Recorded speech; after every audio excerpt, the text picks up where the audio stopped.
Aujourd'hui, quand on parle de personnalités noires, on parle de personnes qui sont soit sportives, soit comédiens, soit Barack Obama. Sauf que dans l'histoire, il y a eu énormément de personnalités noires, des scientifiques, qui par leur travail ont complètement changé, voire révolutionné notre manière de vivre. Mais ça, on n'en parle pas ni à l'école, ni à la télé. Non, tais-toi, tais-toi. Aujourd'hui, grâce à l'aide et au travail de plusieurs personnes, j'ai décidé d'être ton prof d'histoire. Et je vais te donner un petit cours que tu n'auras peut-être jamais à l'école. La première personne qui a révolutionné le monde, c'est monsieur Lewis Latimer, l'inventeur du filament de carbone dans les ampoules. Et histoire de détruire tes nombreuses années d'études, non, ce n'est pas Edison qui a inventé l'ampoule, mais bien un monsieur qui s'appelle Joseph Swan. Il faut savoir que l'ampoule d'Edison, elle était pas top, elle était lourde, sa durée de vie c'était plus ou moins 30 heures. T'imagines toi changer une ampoule toutes les 30 heures? Là, on ne parle plus d'obsolescence programmée, mais bien de je t'emmerde programmé. Et en voyant ça, Lewis Latimer, il a décidé de remplacer le filament de papier d'Edison par du filament de carbone. Et c'est ainsi qu'il a éclairé notre vie. Oui. Aujourd'hui, je suis poète. Et c'est pas tout. Ce monsieur évidemment inconnu des cours d'histoire est quand même l'inventeur du système électrique parallèle. En français, ça veut dire qu'avant son invention, lorsqu'il y avait une ampoule qui pétait au salon, eh ben toutes les ampoules pétaient. Et là, Lewis, il s'est dit, ouais, mais là, c'est chiant, t'achètes une ampoule, il y a tout qui pète. Et donc, il a décidé de changer le circuit électrique. Et c'est ce grand monsieur qui a dirigé l'installation de la lumière électrique à Philadelphie et à Montréal. C'est aussi lui qui a dessiné le tout premier modèle de téléphone. Ce mec nous a pondu des ampoules électriques qui durent plus longtemps. Il a éclairé nos villes. Et il a participé à la maquette du tout premier téléphone. Et ça, évidemment, on ne va pas te l'apprendre en cours d'histoire. Pourquoi? Je sais pas.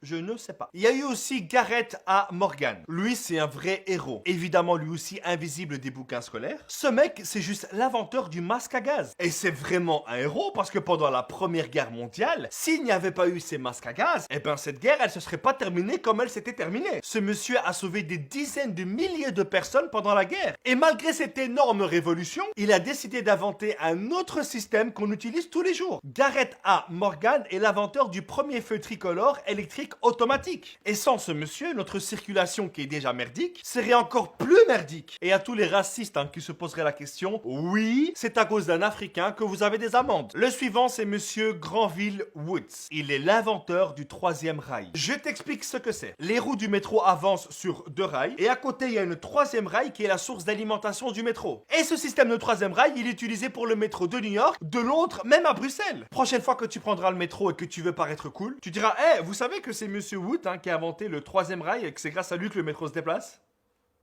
Vous savez ou pas? Et évidemment qui arrive à ce moment-là, Thomas Edison encore. Dès qu'il a appris que Woods avait inventé le troisième rail, il lui a dit « Eh, regarde là-bas, il y a Joule !» Et encore une fois, il a été courir pour mettre le brevet à son nom. Ensuite, il y a Woods qui va au tribunal pour dire à Edison d'arrêter ses conneries. Et heureusement, il a gagné son procès. Et là, t'as Edison qui lui dit sans pression « Eh, dis-moi, ça te dirait de travailler pour moi ?» Et là, t'as Woods qui voit ce Thomas Edison qui a voulu lui voler et lui répond « Je peux pas dire ça. » Je peux pas dire ça, il y a des enfants qui nous regardent. Et c'est aussi Granville Woods qui a gâché mes journées avec des séries de merde. Des séries où le son et l'image sont décalés d'une semaine. Des séries où lorsque ta maman les regarde, elle ne te reconnaît plus comme fils. Oui, mesdames et messieurs, Granville Woods est l'inventeur de l'antenne parabolique.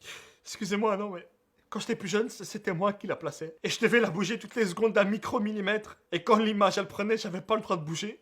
Parce que sinon, mon père, il me criait dessus. Le suivant, c'est un mec qui, sans lui, on n'aurait pas eu l'enfance magnifique qu'on a eue. On n'aurait pas eu les rêves qu'on a eus. Mesdames et messieurs, je vous présente Marc-Régis Hanna, a.k.a. le père de l'animation 3D. Il est le fondateur de la Silicon Graphic Incorporated. Oui, j'ai un anglais de merde. C'est une boîte qui conçoit des équipements informatiques pour créer des effets spéciaux. Des effets utilisés dans des films comme Jurassic Park, Aladdin, La Belle et la Bête. Même George Lucas, le patron de Star Wars, a utilisé ces machines pour le film Terminator 2. Marc-Régis Hanna, c'est notre père à tous. Durant la Deuxième Guerre mondiale, c'était la merde. Hitler avait pris la Pologne et la Grande-Bretagne se disait « Ouais, je crois que là c'est la fin les gars, on perd trop de sang, on va pas s'en sortir. » Et là, il y a un génie qui arrive, monsieur Charles Drew. Ce mec a mis en place le système fondamental pour extraire et conserver le plasma, pour pouvoir ensuite le donner aux soldats. Et sans le travail de ce monsieur, la fin de la Deuxième Guerre mondiale, comme on la connaît, elle se serait peut-être pas passée comme ça. Et résultat, il a inventé la première banque de sang de l'histoire de la Croix-Rouge américaine. La suivante, c'est une femme qui fait partie de toutes les personnes qui ont un téléphone